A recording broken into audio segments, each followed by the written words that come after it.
All right, so we will go ahead and get started. I am the director of the Financial Crime Analysis team within Mandiant Intelligence.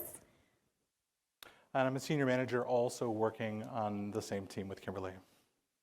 All right, and so just a day after reporting of Russia's invasion of Ukraine was making headlines around the world, the actors associated with the Conti ransomware operation decided to post a message on their data leak site.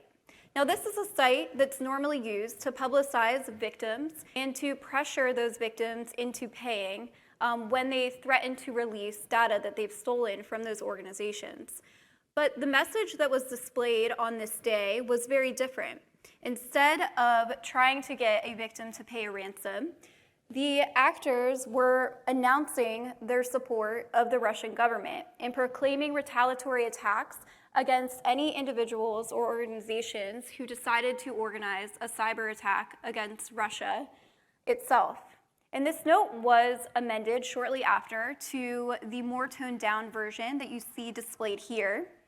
But that was likely to account for the fact that not all members of Conti were in full agreement with this particular sentiment. And unbeknownst to them, this message would set off a chain reaction that would provide the public with unprecedented insight into one of the most prolific cybercrime activities at that particular time. And in the days following, there were these two Twitter accounts, ContiLeaks and TrickBot, one which began to leak troves of data stolen from private chats that were had between members of this criminal organization, and a second which effectively published dossiers of individuals who were participants in this criminal scheme. Over the following weeks, we saw a significant amount of data leaked by these different venues. We saw this data come in many different forms, from photographs and plain text chats, as well as source code for various tools that were used by these groups. The chats that we saw leaked were both Jabber chats and Rocket chats. Jabber is a federated chat system that's used for many legitimate purposes, but these actors largely used it to coordinate intra and intergroup communication. And Rocket Chat is an open source chat platform, these actors having used private installations of it to coordinate their specific attacks on victims. It's also important to note that although a significant amount of Jabber chat data was leaked in this case, it likely makes up only a small percentage of the Jabber communications that these actors had amongst each other. That's because the data that was leaked is only cases where actors failed to turn on OTR or off the record, which would encrypt their communications. So only in cases where these actors failed to encrypt their communications were these chat logs leaked. Furthermore, and we'll kind of cover this as we continue through here, although this was called ContiLeaks, this activity goes far beyond Conti, and it shows the the communication amongst a series of interrelated discrete groups of which Conti was only one. You know, when we sort of extracted all of the indicators out of these like hundreds of thousands of lines of logs, we were able to map that back to more than 70 different investigations and 20 or so discrete threat clusters that we track internally. So despite the caveats that Jeremy mentioned in relation to we are missing a large part of the communications that actually happen between these actors, there were a lot of examples that we could relate back to things that we saw when we were doing investigations or monitoring these campaigns. So to start, in early 2020, there was a new malware that had emerged at the time that had all the hallmarks of TrickBot. There was infrastructure used in early campaigns that we had actually seen host TrickBot payloads previously. And the backdoor used the same cryptor, the same string obfuscation routines, among other similarities. But what wasn't really publicly discussed at this time was that throughout 2020, there were actually multiple combinations of loaders and backdoors that continued to be released. And these were all using the same infrastructure and the same networking protocols. And publicly, these were collectively called Bazaar Loader and Bazaar Backdoor. However, from a code perspective, what we discovered through our analysis was that there were various differences, despite the similar functionality, that suggested that they were created by different developers who had varying coding styles as well as skill levels. So when we did this mass indicator extraction, there were a bunch of URLs and domains that we knew actually previously hosted BazarLoader. And the messages around these chats showed us that the threat actors referred to this particular project as BK or BC. And this is an abbreviation for Bootleggers Club, which was the internal name that the actors had given this particular malware project.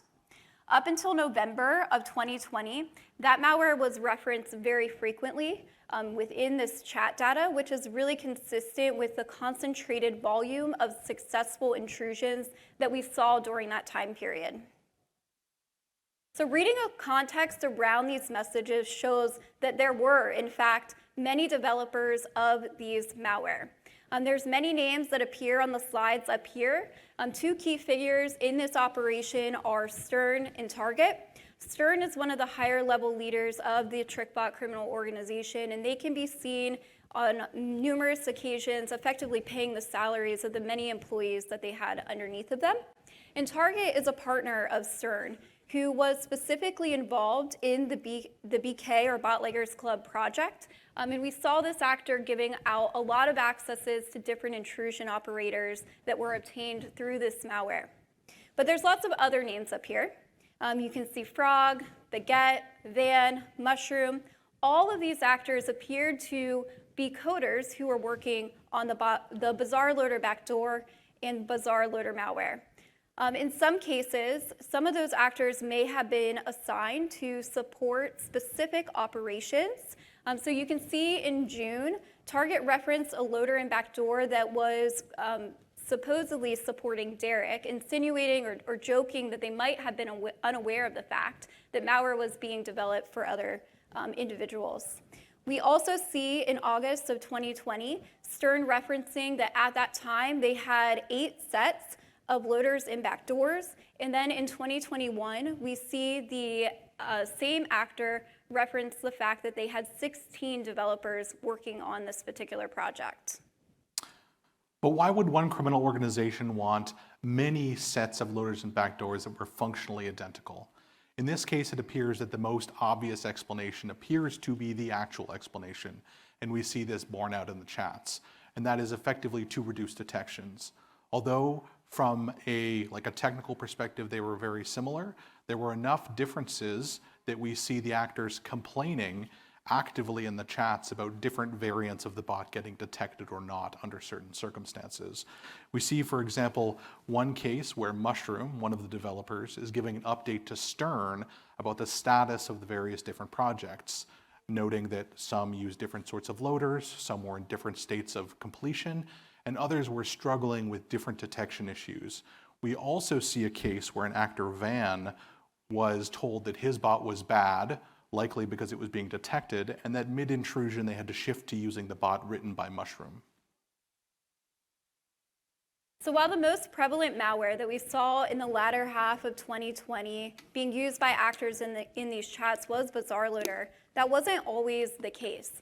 The threat actors in this ecosystem actually pivoted to this malware initially from primarily leveraging TrickBot. And throughout 2021, we continued to see varied initial intrusion vectors leveraged by the participants of these chats. Oftentimes when we see something like this occur when we are looking at intrusion activity or campaigns, we can, presume that they may be developing partnerships with other people that they might not have worked with in the past. And so we saw this actually play out in the context of TrickBot prior to looking at this data, because we were able to identify actors that operated in underground communities that were associated with TrickBot as well as Conti or Ryuk, and we could see them looking for partners who would be able to provide access from something like, let's say, a compromised VPN. But we can also recognize this through these chats as well, specifically in the context of IceID and CACBot, both of which historically were also themselves banking malware. So we already knew that there was a solid relationship between TrickBot and IceID before any of this data emerged. And we knew this because TrickBot actually had an iced ID module that was called Anubis DLL. And the chat data showed conversations where Leo referenced this particular module. And so we were able to ascertain from our reading that Leo is an actor that is associated with iced ID. In March of 2021, we actually see Leo become active in the chats. At that time, we see Stern provide contact information to Leo, saying, here, contact this person, they're one of our strongest teams, likely referring to one group that was deploying ransomware. We also see Reverse tell Stern that they got bots from Leo. We see Leo say that they are going to try out working with Bob and Horrors. And these snippets really show us that iced ID accesses were not provided to a single threat actor, and that there were actually multiple partners that they likely worked with over time. CACBot is another initial infection vector that we've seen used for Conti ransomware operations. There was only one direct reference of it that we could find in these chats, and that didn't occur until December of 2021, when the actor named Tramp asked for a crypt of the CACBot malware. But we did see Tramp's name show up earlier in the chats, which is more consistent for when we saw actors associated with this activity using CACBot as an initial infection vector.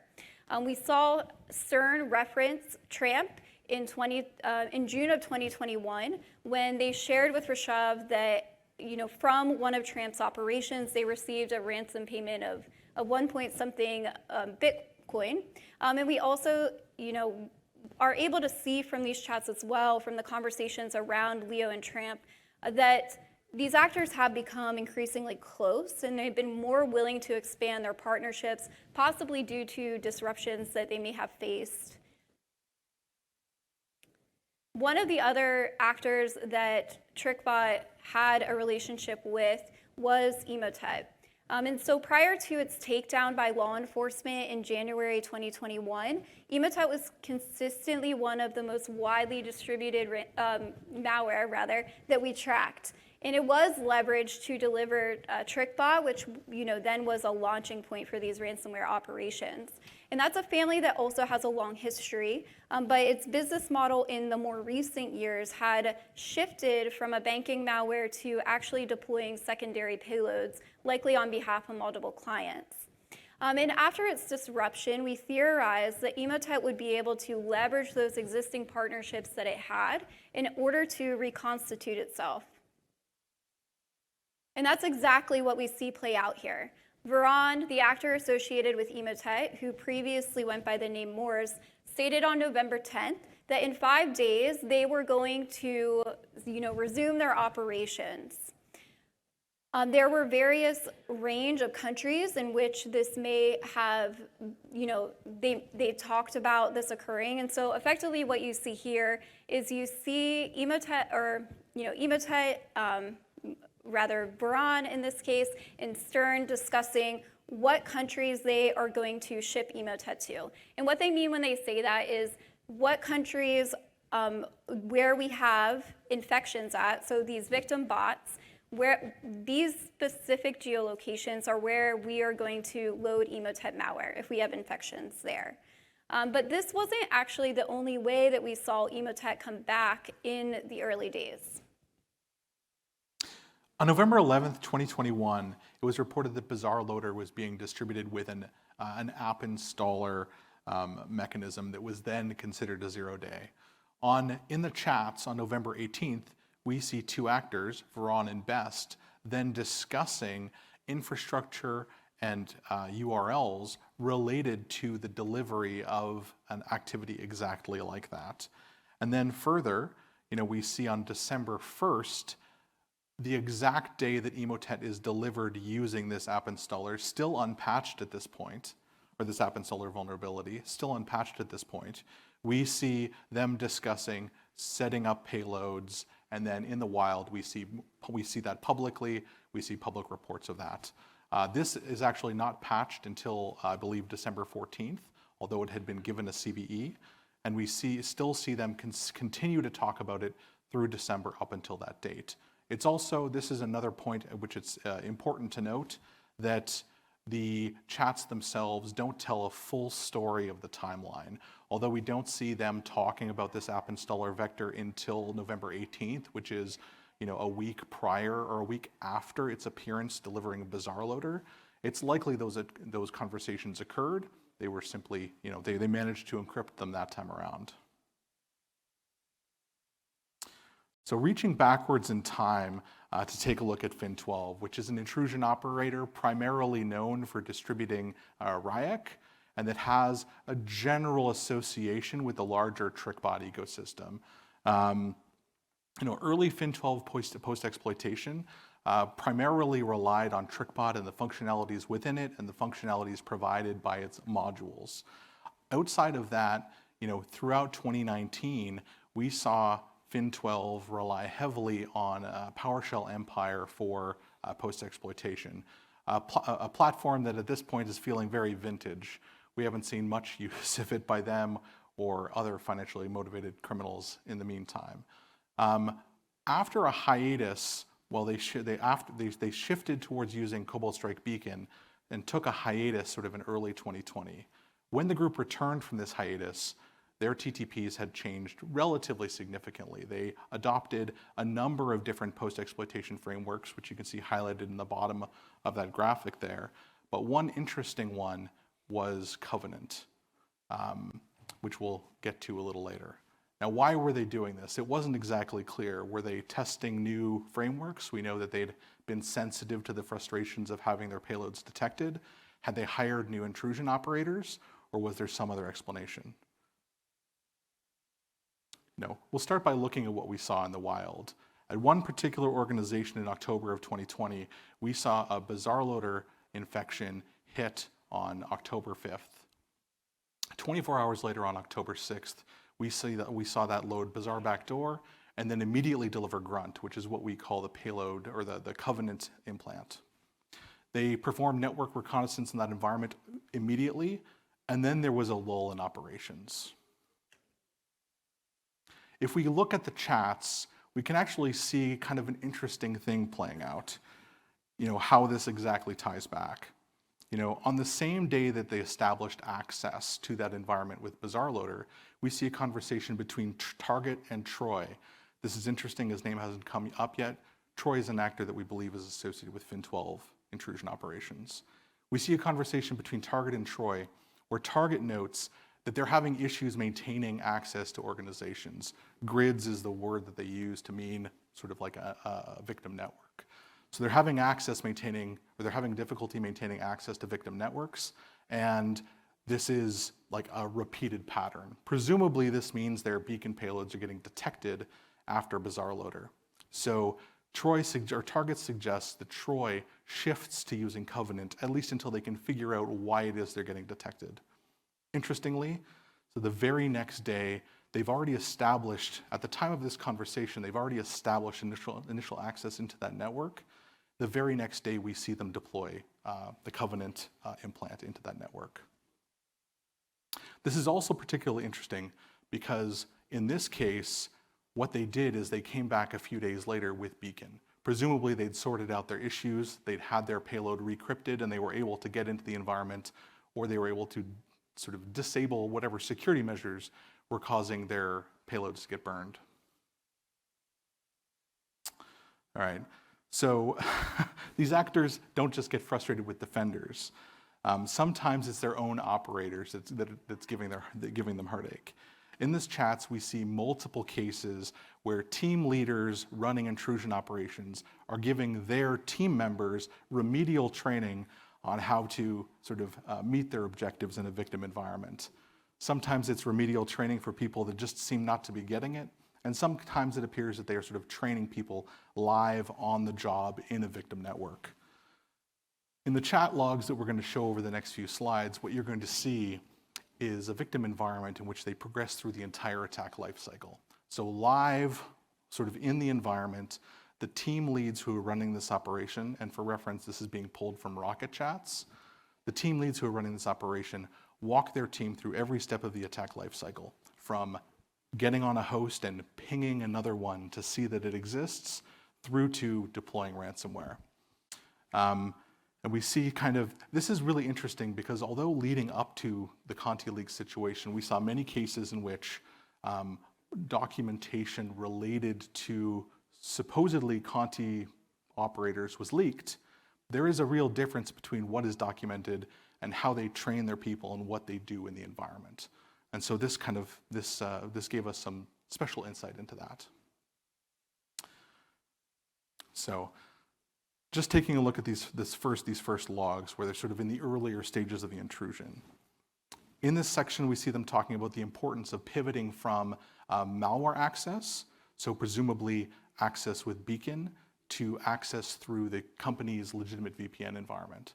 So they're giving them advice on how to get through, identify what VPN software or systems they're using, how to find credentials, and how to pivot through that so that they can maintain access even if their payloads get burned. They're suggesting looking through Active Directory, looking through things installed on hosts, looking at usernames, and things of that sort. Again, there is much more to these logs than displayed on the screen, and lucky for everybody, this is all public, so you can access this and review their entire training regimen. So to highlight something else that's happening on the intrusion side here, this is something we see pretty regularly, which is a variety in the way that actors use Cobalt Strike. And so COBA is sort of a rough Russian to English translation, but we see cases where there are multiple team servers in a single environment, cases where there seems to be only a single team server in a single environment. And in this case, this is a team all working in concert. So the team leaders effectively say, we don't care how you use Cobalt Strike. You can use it, get your own team server, use your own team server, share a team server with your other teammates. We really don't care. Just make sure you're not using 20 concurrent sessions.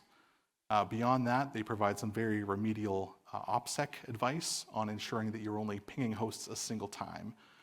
Elsewhere in the logs, they provide similar advice for authentication, being very wary of burning their access. So they suggest to their operators that you should only attempt to authenticate one time with any account in a given period, simply because getting detected and getting burned is the worst possible scenario.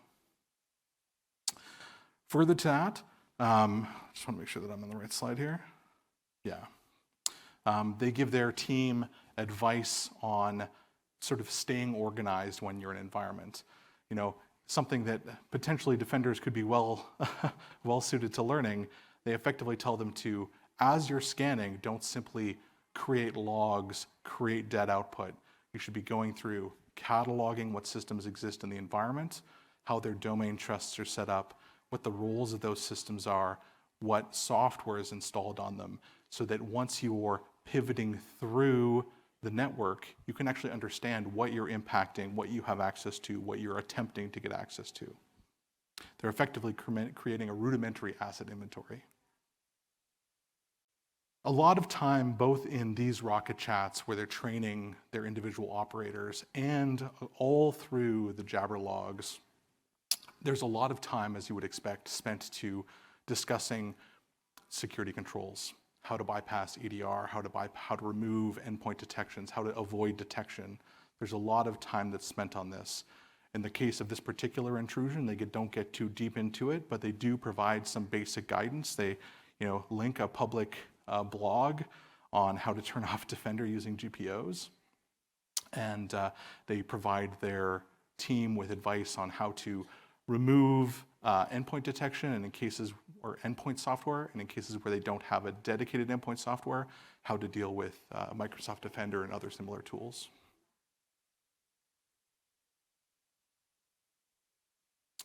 So, and most interesting, and again, this really does map with what we see on the intrusion side. When it gets to the final stages of the intrusion, the actor's talking about what it is we do about deploying the actual ransomware, they give very little concrete advice. The only specific point of advice they give is encrypt the domain controllers last. This is something we see all the time. It's effectively because in the case of a lot of operations, sort of the target is the domain controller. They get access to the domain controller, and from there, they actually perform the encryption operation. But other than that, they effectively say, we don't really care how you do it if it's a small environment. And in this particular case, it was a small environment. They suggested you could literally log into each system and execute the ransomware binary manually. You can deploy via GPOs, you can deploy via batch scripts. And so they're effectively saying, to their team as they're training them live in the environment, it doesn't really matter. And in this case, they manually logged into each system. One of the ransom families that we've seen actors in these chats use was Diavol, which earlier version was known as Enigma. In March of 2020, we actually published reporting on Enigma ransomware after reviewing technical documentation relating to its development. And looking at that documentation, we were able to see that the format of the client IDs described there were identical to TrickBot, and it also used group IDs, which were consistent with TrickBot's G-tags. Based on this, along with some other factors, we made the assessment that this particular malware was being built by the TrickBot development group for their affiliates to deploy in ransomware operations. Over a year later, we then see this report from security researchers about a new ransomware called Diavol. We see this particular ransomware also referenced in the chat only days after that public report.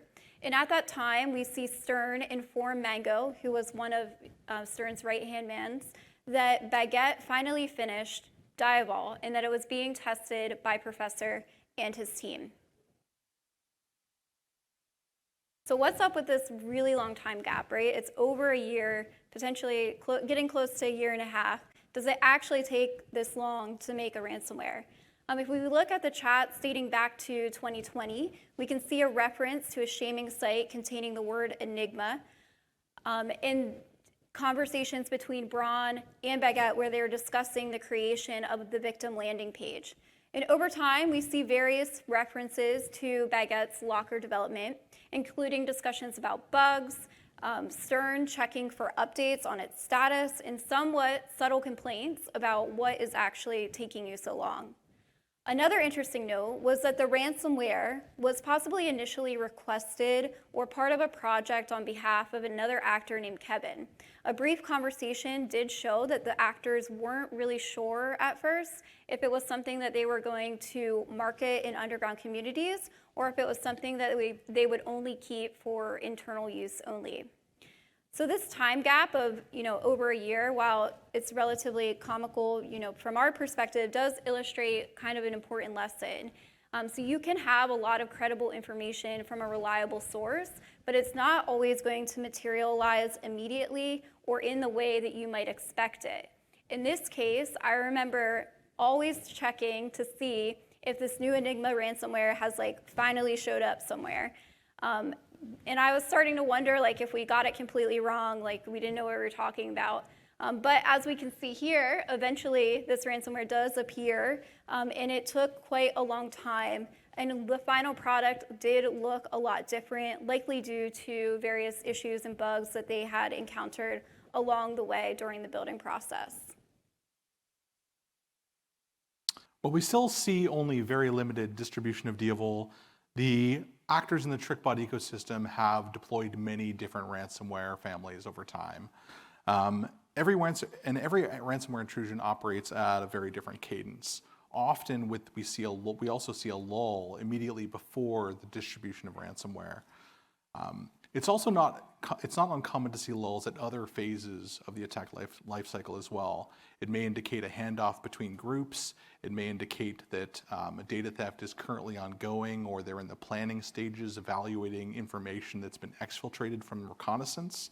They may actually be actively exfiltrating data, or it may suggest that actors are disorganized or handling multiple parallel intrusions. Interestingly, we see another explanation for why there may sometimes be a lull in certain cases. In a conversation between Professor and Target, remember again that Professor is one of the primary intrusion operator team leads. We see Professor effectively suggesting that they've progressed to a certain point through an intrusion and they're done. They can't progress any further because they cannot turn off EDR on the systems. Target suggests, okay, well, we'll get another team to come in, see if we can turn off EDR, see if we can disrupt EDR in some fashion. But Professor effectively says this intrusion is over unless this can get turned off. Later on, in a conversation between Professor and Rashev, he effectively says, I consider a system running EDR to be ransomware proof. That is effectively a way in which we cannot deploy ransomware if there's EDR actively running on a host. This is again another case that shows and highlights the continued frustration that actors have that we may not often see on our end, where we see simply the technical artifacts showing as they move through a network. We see a lull. We see a shift from one malware to another. On the actor side, there's very real frustration occurring as we detect, prevent, and force them to shift their TTPs. We also were able to see within these chats conversation between Professor and Rashav and separate actors over time that reference the targeting of hospitals and medical centers.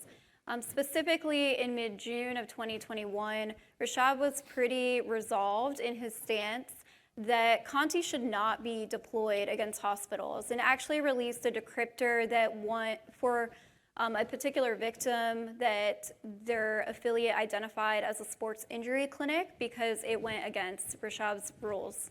But we know that this wasn't actually the case for all actors. They didn't all, kind of have this built-in moral code or fear that would lead to more intense targeting of them by government and law enforcement.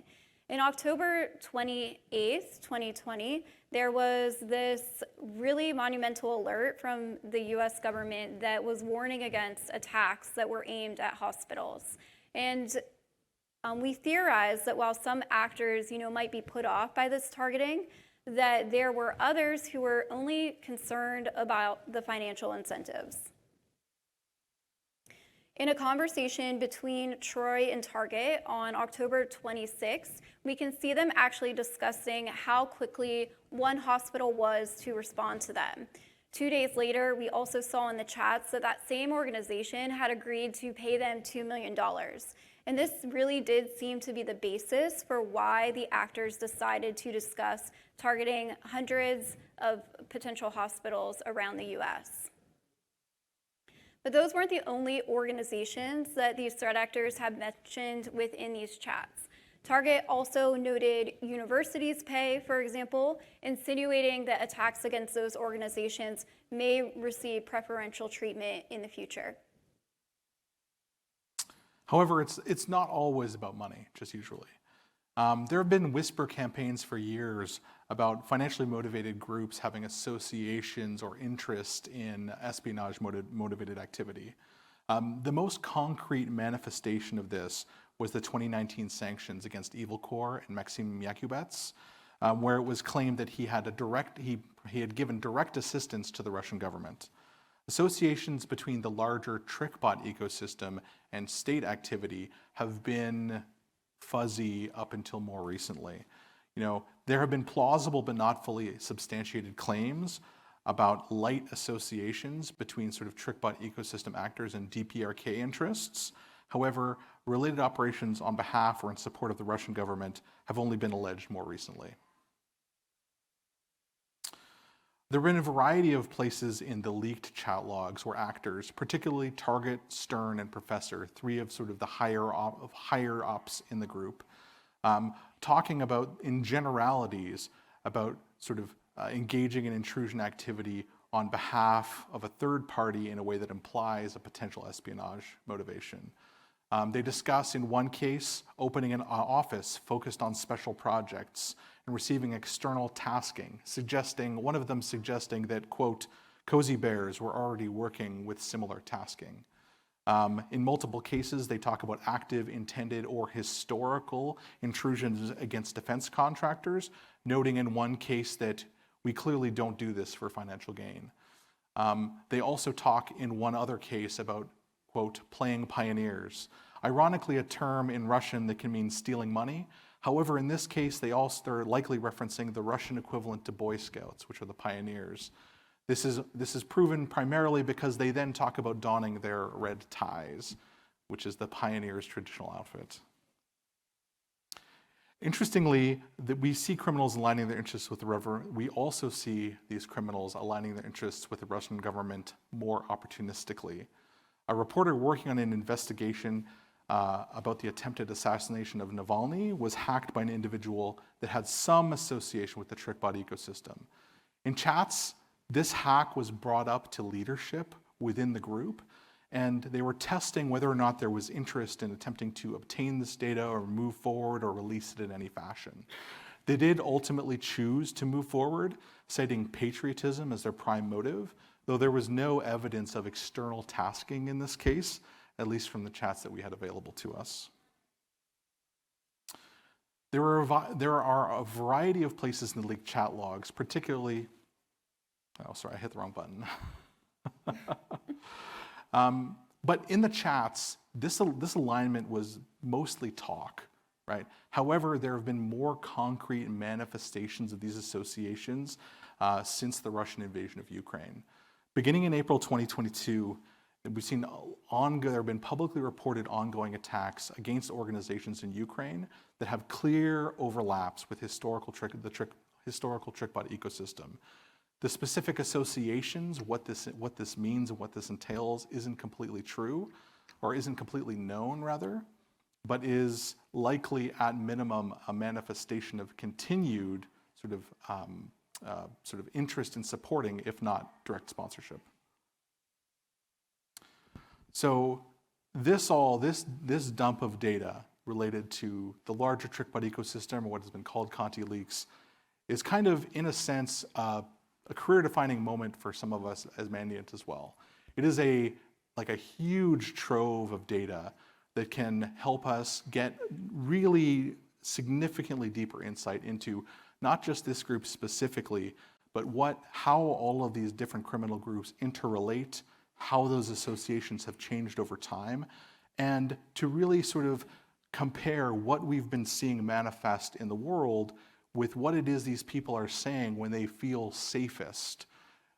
It is very different in a sense from interacting with data that is extracted from underground forums or interaction with actors on those venues, because they are aware that security researchers exist and they are guarded. And so this is one of the very few cases in which we've had a large trove of data of people acting unguarded and vulnerable. However, mapping sort of the observations you can make of things occurring in the underground or through similar sourcing methods can still be fruitful in other contexts.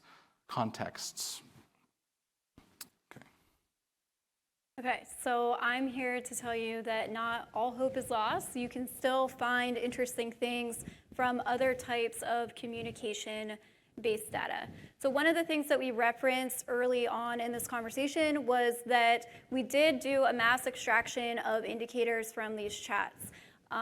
Surprisingly, you can get lucky when monitoring underground forums, and actors may share things like a screenshot, domain, IPs, maybe even links to files that might exist on malware repositories, which are all pivot points that you can make. So it can allow you to learn more about the actor that is using a particular malware or about a particular operation that they may be performing. And the most common place to find little nuggets like this are on dispute boards. And these are places within a forum where actors can file a dispute, laying out their evidence for a moderator to come in and propose a resolution for who is at fault. And Tramp, an actor who we had spoke about previously, had a dispute thread with QP6, resulting in the sharing of private communications, which revealed this URL that was actually a statistics panel for infections. That was an IP address that we had known was a second-tier IP used by UNC 2500. And so that allowed us to solidify our connections between Tramp and Quackbot operations. Another common strategy that we may take is to do timelining analysis. So effectively, you are looking at communications around dates of things of interest as a starting point to find actors. Years ago, we had a case where there was this actor, Green Demon, who we saw seeking help from the underground community with an active intrusion. They referenced tools, malware, even specific commands that they had used. And the exact dates of that actor's solicitation or pleas for help, rather, directly aligned with what was occurring in that particular active IR. A more recent case is some suspected Fin7 activity. There were various personas that we monitor based on their ties to DiceLoader, a known Fin7 malware. And we saw this cluster of actors who have overlapping contact information, seeking vulnerabilities across forums over the course of several months. In March of 2022, one of those actors actually sought to purchase Core Impact, which is an attack framework that is designed to enable initial access via the use of built-in exploits. And then, within weeks later, we see a suspected Fin7 power trash payload loading the backdoor component of Core Impact. And so this trajectory, right, this interest in exploits, as well as this interest in this particular tool, can give you a heads up about what you might see coming in the future. And to wrap it off, beyond just pivoting on things like infrastructure and timelines, there's also other things that you can do as well. So one of the main ways that when actors post to underground forums, they'll often post data or victim network access with characterizing information, like no one's going to buy your access if you can't tell them why it's valuable. And so one of the things we see in these chats and in other venues as well is that actors are using the same sorts of tools that, say, folks in marketing are using to determine sort of what the revenue of a particular organization is or how many employees they have. That's not information that's exclusively derived from reconnaissance within the environment. And so sites like ZoomInfo, the data that's on there often will get copy and pasted directly into a post. And so you can use the sort of information that they provide to then pivot off and determine, okay, which organizations are actually impacted? Who are they selling access to? Is this me? Is this someone I care about?